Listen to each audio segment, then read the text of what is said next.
Hello all. मुलगा वयात येताना या सिरीजमध्ये आज आपण आपल्या मुलाचं मित्रमंडळ आणि आपण आपल्या मुलाशी किती छान पद्धतीनं कनेक्ट होऊ शकतो आणि आपलं यूथ आपण परत कसं त्याच्याबरोबर जगू शकतो हे आज आपण बघूया.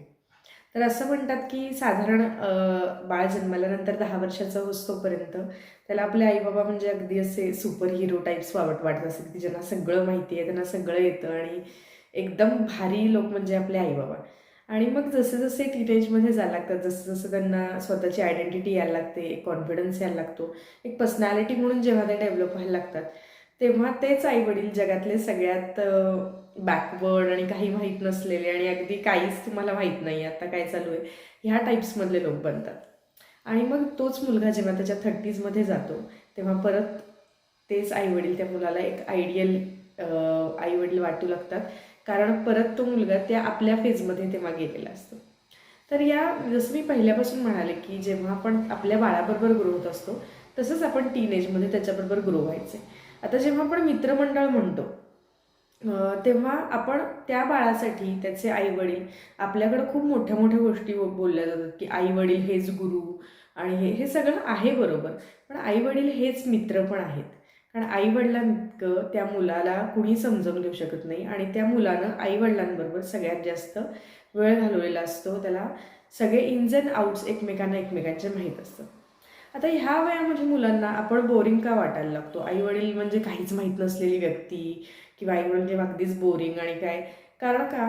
तर ह्याला एक 2-3 गोष्टी आहेत ज्या मी ऑब्झर्व केलेल्या आहेत आणि ह्या जेव्हा आम्ही काउन्सिलिंग करतो तेव्हाही आम्हाला हे दिसून येतात की आपण इतके मोनोटोनस होतो. आपली मुलं टीनेजर्समध्ये असतो पण आपण साधारण 35+ असतो आणि आपण एक उगाचच मी खूप सिरियस आहे आणि मी जर पॅरेंटसारखं वागलं नाही, म्हणजे मी स्ट्रिक्ट वागलं नाही आणि निगेटिव्ह वागलं नाही, नाहीतर माझी मुलं पूर्णपणे आता माझ्या हाताबाहेरच निघून जातील आणि मग माझा काही दरारा राहणार नाही, असं एक काहीतरी चुकीची कन्सेप्ट आपल्या डोक्यामध्ये आहे.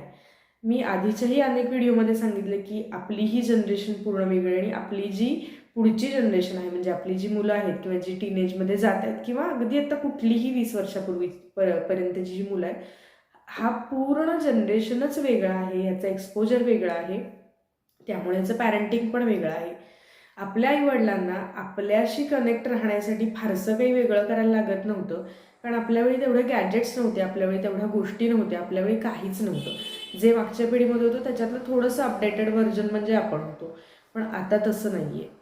आता आपल्याला जेव्हा आपण आईवडील होतो तेव्हा फक्त आपलं वय वाढतंय, आपला इन्कम वाढतोय, आपला एक्सपिरियन्स वाढतोय आणि आपलं यूथ कमी होतंय. यूथ आपण इथं कशाला म्हणतोय की आपला एक काय म्हणू शकतो, एक आनंदीपणा किंवा नवीन गोष्टी शिकणं की अरे हे छान आहे, हे मी बघतो करून, किंवा नवीन नवीन गोष्टी ट्राय करणं किंवा एक बिनधास्तपणा जो असतो तो आपण उगाचच बिनकामाचं स्वतःचा हरवून टाकतो.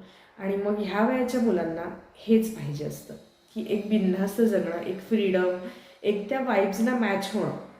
आणि मग हे आपण करायला पाहिजे, करायलाच पाहिजे. कशासाठी?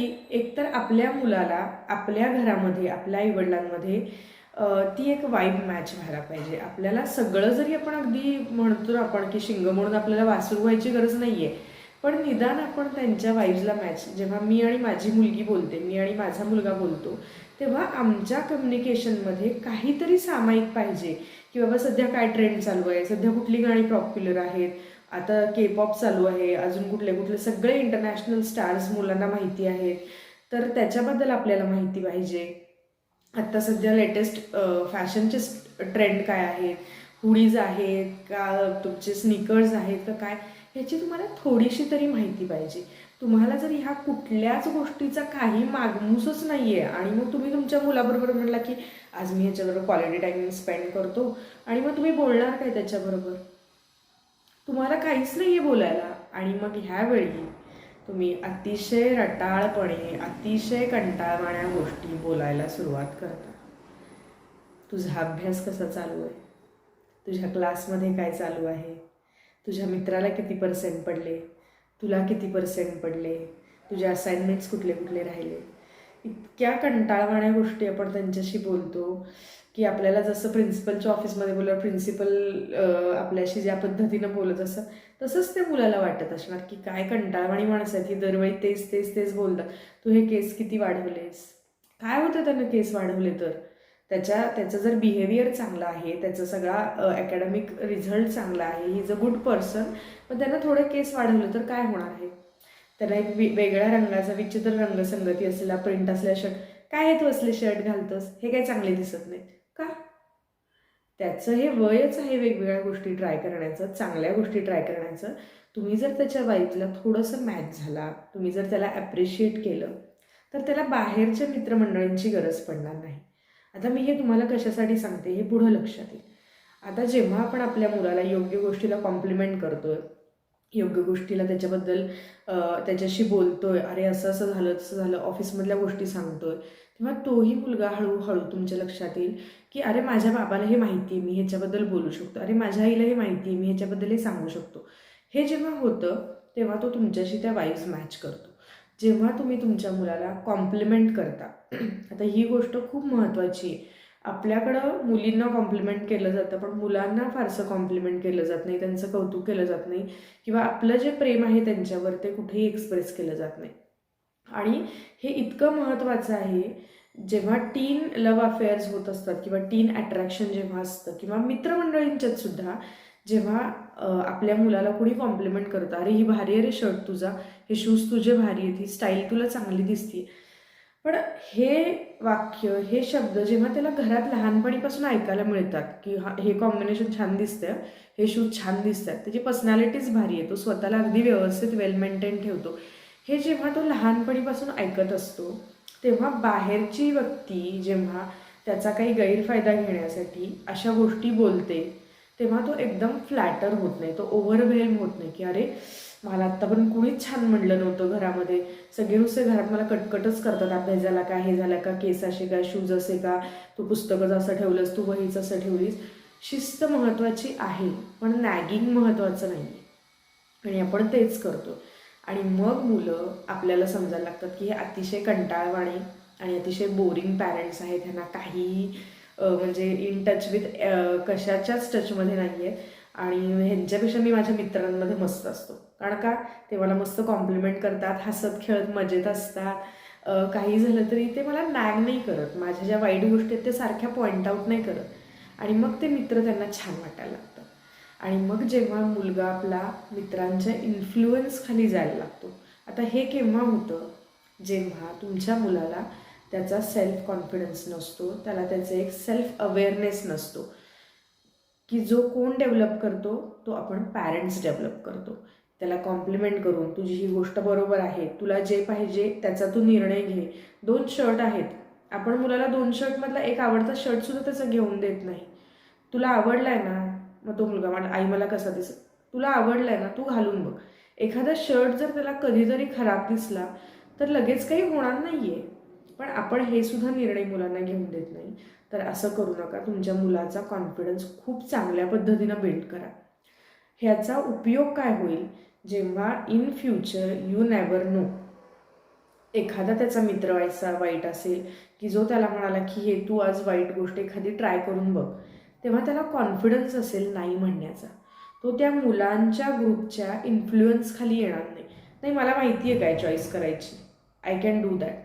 मग हे तुम्ही 2 चॉकलेटमधलं एक चॉकलेट जेव्हा तू चॉईस कर, 2 शूजमधला एक शूज तू चॉईस कर, किंवा तुला कुठलं पुस्तक घ्यायचं आहे तू चॉईस कर, ह्या छोट्या छोट्या गोष्टीपासून हा सेल्फ कॉन्फिडन्स सुरू होतो, आणि हा इतक्या मोठ्या लेवलपर्यंत जाऊन पोचतो की तो मुलगा म्हणू शकतो नाही मला माहिती आहे काय चूज करायचं, तुम्ही सांगितलं म्हणून मी हे करणार नाही. ह्या इतक्या मोठ्या लेवलपर्यंत तो कॉन्फिडन्स डेव्हलप होतो. तो मुलगा ठामपणे चुकीच्या गोष्टीला नाही म्हणू शकतो. त्याला त्याच्यामध्ये एखाद्या मुलानं म्हणलं की आज घे ना ड्रिंक्स, किंवा आज ही सिगरेट ट्राय कर, किंवा आज मोबाईलवर इवन पोर्नोग्राफी असते किंवा मोबाईलवरचं जे बॅड कंटेंट आहे हे बघ ना काय होतं, ही कॅन से की नाही हे चांगलं नाही आणि मी करणार नाही, तो त्या मुलांच्या प्रेशरला बळी पडणार नाही, कारण त्याला एक कॉन्फिडन्स डेव्हलप झालेला आहे. त्यामुळं मित्रमंडळी आपण प्रत्येक वेळी चूज करू शकत नाही, पण आपल्या मुलाला आपण चूज केलेलं आहे, आपल्या मुलाबरोबर आपण ग्रो करायचं चूज केलेलं आहे, त्याचे वाईब्स मॅच करायचं चूज केलेलं आहे, त्याच्याबरोबर कम्युनिकेट करायचं चूज केलेलं आहे. आणि ह्या इतक्या बेसिक छान गोष्टी आपण मुलाबरोबर आपल्या कनेक्ट करतोय, त्याच्यामुळं मुलगा चुकून एखाद्या वाईट मुलाच्या संगतीत जर गेला तर आपल्याला कॉन्फिडन्स असतो की त्याच्यामध्ये तो अवेअरनेस आहे, आपल्या घरात कम्युनिकेशन आहे आणि त्यामुळं तो मुलगा स्वतःला सांभाळू शकेल, स्वतःबद्दल बोलू शकेल आणि आपण अशा वेळी मग आपल्या काळजीमध्ये राहत नाही की मित्रमंडळींमुळे माझा मुलगा बिघडणार नाही आहे. तर ह्या गोष्टी तुम्ही करायच्या आहेत. अजून एक खूप महत्त्वाची गोष्ट म्हणजे खूप लहानपणीपासून तुमचं घर हे तुमच्या मुलाच्या मित्रमंडळींचा अड्डा बनवा. अभ्यासासाठी, खाऊसाठी, खेळण्यासाठी, एकत्र येण्यासाठी, छोटे मोठे सेलिब्रेशन कर, जसे लहानपणी आपण चिल्ड्रन्स डे सेलिब्रेट करतो किंवा अजून काही छोटे छोटे सेलिब्रेशन असतात, तेव्हा तुम्ही तुमच्या मुलाला सांगा की आपल्या घरी सगळ्यांना बोलव. याच्यामुळं काय होतं की सतत एकतर तुमच्या मुलांचे कोण मित्रमंडळी आहेत याची तुम्हाला माहिती राहते. एखादा नवीन मित्रमैत्रीण असेल तर तुमच्या अनुभवातून, त्याच्या बोलण्याच्या पद्धतीवरून, वागण्याच्या पद्धतीवरून यू कॅन पॉईंट आउट की हा चांगला आहे का वाईट आहे. आणि तुमचं कम्युनिकेशन चांगलं असल्यामुळं तुम्ही तुमच्या मुलाला अगदी खुलेपणाने सांगू शकता की बाबा, हा XYZ मुलगा किंवा मुलगी मला चांगला नाही वाटत आहे आणि तू जरा थोडं काळजी घेऊन त्याच्याशी मैत्री कर. तर ह्या गोष्टी छोट्या छोट्या गोष्टी आहेत पण खूप जास्त महत्त्वाच्या आहेत. मित्रमंडळ तुमच्या मुलाला इथूनपासून अगदी टॉपपर्यंत नेऊ शकतं चांगल्या सवयीहून, किंवा अगदी चांगल्या मुलाला त्याचं आयुष्य पूर्णपणे बरबाद करायला लावू शकतं. अनेक तुम्ही या पद्धतीची उदाहरणं तुमच्या आजूबाजूला बघितली असतील. त्यामुळं कम्युनिकेशन ठेवा तुमच्या मुलाबरोबर. लहानपणीपासून त्याच्या वाईब्स मॅच करा. तरुणपणी तुम्हीही तरुण व्हा, त्याच्याबरोबर तुम्ही त्याचं तरुणपण एन्जॉय करा. तुमच्या मुलाला कॉम्प्लिमेंट करा, ते करणं गरजेचं आहे. त्याला आपण त्याच्यावर खूप प्रेम करतो, तो आपल्याला खूप आवडतो हे सतत सांगा, हे पण गरजेचं आहे. आणि मित्रमंडळींवर नक्की नजर ठेवा आणि communication is the key. Communication खूप छान ठेवा तुमच्या मुलाशी की तो तुम्हाला सगळं सांगेल आणि तुम्ही योग्य ठिकाणी त्याला मार्गदर्शन कराल, तुम्ही त्याच्या पाठीशी उभा राहाल. काही चुकीचं झालं तर तुम्ही त्याच्याबरोबर त्या गोष्टीमध्ये त्याला बाहेर येण्यासाठी मदत कराल किंवा ती होऊ नये म्हणून मदत कराल. ठीक आहे. तर एक छान असे यंग आणि असे डॅशिंग मस्त पॅरेंट व्हा. आपलं एक कॉलेजचं लाईफ किंवा आपलं टीनेज लाईफ आपण आपल्या मुलांबरोबर पुन्हा जगूया, ती वाईफ पुन्हा मॅच करूया आणि आपल्या मुलाचं टीन आणि आपलं थोडंसं बोरिंग झालेलं लाईफ पुन्हा इंटरेस्टिंग करूया. तर टीनेजमध्ये तुमच्या मुलाबरोबर टीन व्हा आणि दोघंही आपल्या घरातलं वातावरण खूप छान ठेवून ही फेज खूप आनंदानं आणि खूप सक्सेसफुली पार करा. ठीक आहे. थोडा गॅप झाला या सिरीजमध्ये, पण उद्यापासून आपण कंटिन्यू करतोय. आजची ही सिरीज कशी वाटली सांगा आणि उद्या भेटूच. तोपर्यंत काळजी घ्या. बाय.